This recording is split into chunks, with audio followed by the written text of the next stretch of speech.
Yep, it's true.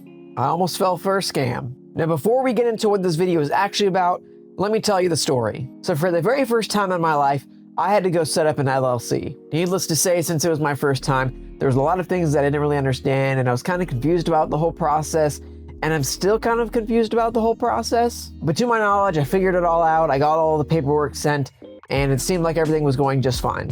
But then a day or two later, I got something in the mail. So I opened up the mail, and it looked like it was some kind of document from some government agency.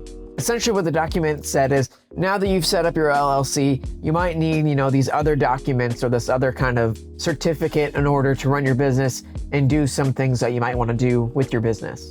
I did some quick research just to kind of figure out what the certificates were and what they were offering. And I kind of figured, I might need it, so I might as well do it. And that way it's done, out of the way, I don't have to worry about it anymore. The only red flag that I really noticed at first was the website that they were using.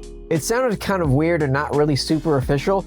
So in the state of Florida, the website that you go to create an LLC is something like sunbiz.org. It does not sound like an official government website, but it is. And so even though I thought the website sounded kind of weird, I was like, well, the official website sounds just as dumb, so I guess it kind of makes sense. So anyways, I went to the website, I paid the fees, and I figured I was all done and I wouldn't have to worry about anything else. So a few days after that, I received some more mail with some more documents asking me for the exact same things. So at this point, I'm just confused and I'm trying to figure out why I'm getting mail asking for something that I've already paid for. And that's when I notice it. In small copy in the top right on one of the newer documents that I was sent, has a disclaimer basically saying that they're not a government agency and you can get the documents saying that they're going to give you either for free or for much cheaper if you go to the actual government website in order to do it.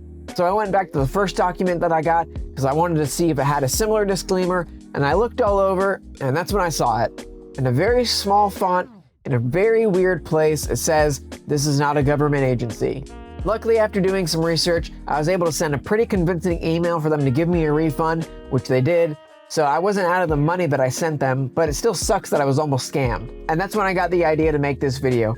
Why not help people avoid the similar scenario that I was put in, but also use it as a way to kind of analyze how these scammers are using design principles in order to scam people out of money. So let's take a look at some of the documents that they sent and let's see what we can learn from them. Alrighty, so here's the first document that we're gonna take a look at. Obviously, I removed any information that I wouldn't want to be out in the world, like my name, my address, the company name, the company address, because I don't want anybody harassing these people and I don't want them to see this video and then try to sue me for libel reasons or something like that. So I've removed any of that kind of stuff from all the documents that we're going to take a look at. But this was the document that I was fooled by, so I wanted to start here. So one of the things that I took away that isn't here is up in this corner, they had a logo and emblem. It looked kind of official. It looked kind of weird, but since it's a government agency, sometimes the design just looks bad. What are you gonna do about it? It's a government agency. It's not really supposed to look great.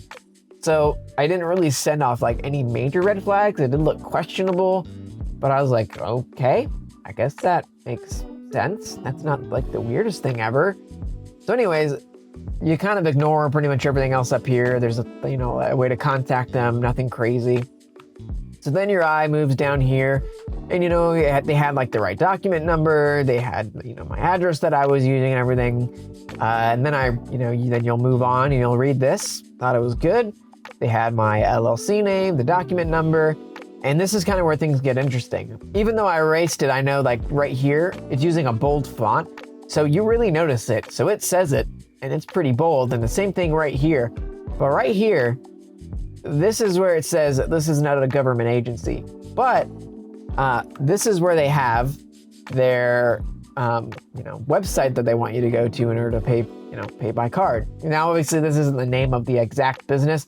I just put this here just so we could kind of see what it would look like. This is about the same size. The weight of the font might have been a little bit bigger, but you kind of get the idea. And so this is where I kind of got the idea to make this video, because I realized what they did is they put something bold here, here, and then here.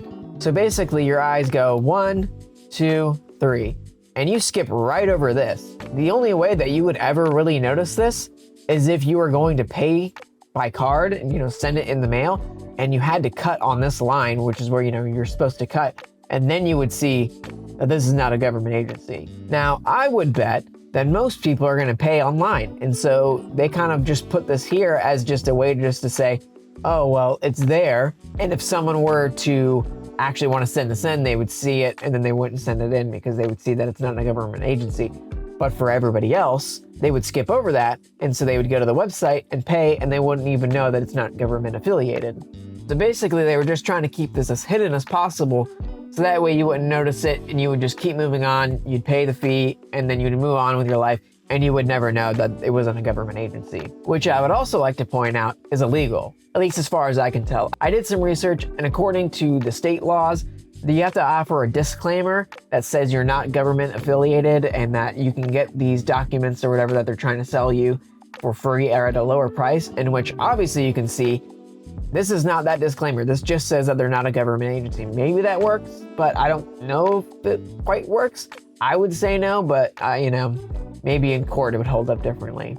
Something the law also says is that it has to be the same font, weight, and color as the rest of the type in the document, which, as you can see here, does not really follow that because it's pretty freaking tiny. And I mentioned all of this in the email that I sent them, and then they gave me a refund. So I don't know if they're just willing to give out refunds or if that scared them enough to give me a refund. I don't know. But anyways, what these people are using is hierarchy. So they've realized if I put a bold thing here, and then another bigger, bolder thing here, so as you're kind of going down the document, you're going to start here, you're going to move down here, you're going to, check out these things, go here, you're going to read all this however you want, or maybe you're going to skip over it because you don't care. You're going to go to the next bold thing here, and then you're going to go to the next bold thing, and then you're going to go to the next bold thing. And by that point, you're already at the business name. You already have the fee over here. So where are you going to go? You're just going to pay it if you're interested. You're not going to look for this little teeny tiny type right here that kind of seems inconsequential.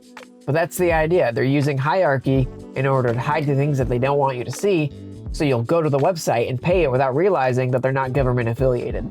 So anyways, this is the one that got me, but let's look at some other ones that either are less egregious or more egregious. So this is the document that I saw that realized that I was getting scammed. So once again, they had some kind of emblem up here, with their business name and their address and all of that, pizzazz that makes it kind of seem at least a little bit official. But once again, they're still using hierarchy because they have something bold over here. It looks kind of official.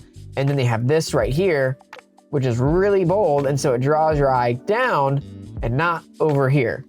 So as you can see, this type, pretty thin, pretty tiny, and almost unnoticeable if you're not really looking for it. Especially if you're used to getting a ton of mail and just kind of seeing that it's just garbage and throwing it out. You might think that this is just some kind of random type that's just kind of saying something that you don't really care about and not noticing that it's, important. But I digress. The entire goal is that they're trying to move you from this and then just move you down. So that way you don't notice this block of text, read it, and then realize, oh, this isn't government affiliated, and I can probably get this for cheaper or for free somewhere else. But I will say one thing, I am glad that they actually put this disclaimer here that's actually going by the law, so they're not breaking any laws here technically. So I guess you could say this isn't technically a scam, but we all know what the idea is. Because once again, they're not trying to show you that you can get this for free or for less. They're just trying to get you to move you down the document. So that way you just go, oh, they've got all the document that I need. Oh, I need to get this certificate. And oh, it costs $95. Okay, scan, go to the website, scan here, do it. And then you never notice this text up here. So while this is probably the least egregious of the documents I'm going to show you, at least they had the decency to put the disclaimer here. Now this document is pretty similar to the very first one I showed you, the one that almost scammed me. Because like I said, they'll have their stuff up here. They have all this stuff up here that doesn't really matter. Important form, all their document stuff. It's going to be nice bold so you really see it. All this. And once again, in really tiny type in the middle of the page where you wouldn't really think to see it, because it's not very bold either. So you're going to go from bold text here and here, and then you're going to go here, and you're going to completely skip this because you're not really looking for it. Once again, the only way that you would really take time to read this is if you were going to cut this off and then send it by mail. Because worst case scenario, even if you weren't drawn down here, likely because there's a QR code over here that I censored out. But the idea would be you'd read this, and then you'd jump over here, And you go, okay, this is where I can do it. And then, you know, all this stuff that I don't really need to know, or if all you want to know is just, you know, that's the number. So you could even go, you know, this down here, and then up here. And guess what?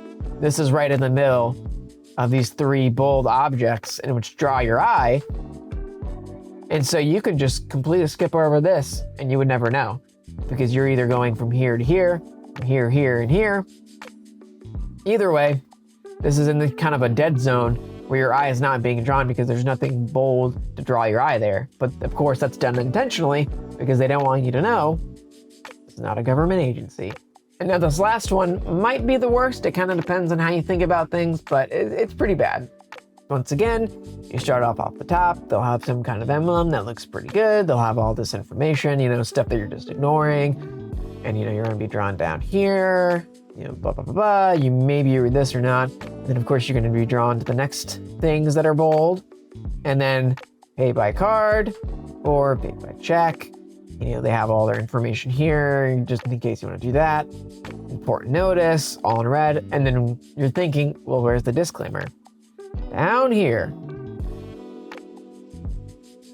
This is not very obvious. This is a yellow background with light gray text. So as you can imagine, the contrast is not very high. So it'd be really easy to just ignore this or not even see it.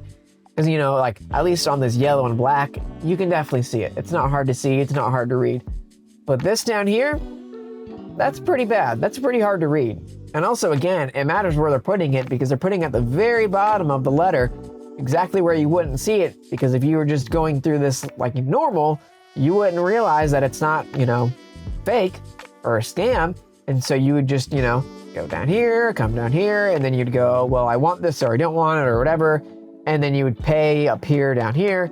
And guess what? Like even here, this is where you would cut it off to send it by mail, and you would still miss all of this. And again, by my understanding of the law, this has to be the same color, the same font, and the same weight, which it is not. And that matters because they're trying to be deceitful. Because once again, they're trying to get you to pay up here before you get down here and realize that it's not a government agency and that you don't necessarily need to purchase these things, or you can purchase them for less somewhere else. But I guess at least they put the disclaimer there somewhere on the page, unlike the other two documents that we looked at, which just said this is not a government agency and nothing else. But again, they're still trying to deceive you because they're just using a difference in contrast in order to make sure you don't see this, as well as the user experience. Because like I said, you're gonna come here, down here, you might go over here, but you have no reason to come down here. So like I said, the user experience, you'd probably stop here or here, and you would never even come down here and notice that. And of course, that's all done intentionally because they don't want you to see this.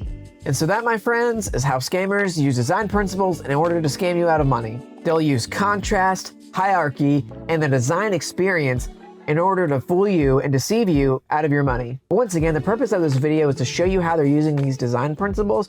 So hopefully you see that they're actually really effective and that you need to know how to use these things in order to make better design. While the ethics of it would be really terrible, imagine if this was a portfolio piece that you were bringing to a client. They said, we want to make sure we get more clicks, or we have a sale and we want people to know about it, or whatever it is. And then you just show them this document and you say, I've used this document to scam people out of hundreds of thousands of dollars. And then you take them through the thought process of how you placed everything and why you did it this way, and the design experience that people are going to go through, and how they wouldn't notice the tiny stuff at the bottom, or that it wasn't a government agency, and so they were just going to give you their money. Then at the end of it, you just say, and I'll do the exact same thing for you. I'm going to make you money. Like I said, ethically, not great, but in terms of being able to showcase your design skills and how they can be used in real life in order to, help a business make profit, I'd say it works. So hopefully the next time you go to make a design, you'll keep some of these principles in your mind so that way you can utilize them to make your designs even better. And if you found this video helpful or entertaining in any way, I'd appreciate it if you would check out the rest of my channel and then consider subscribing. I hope to see you in the next video.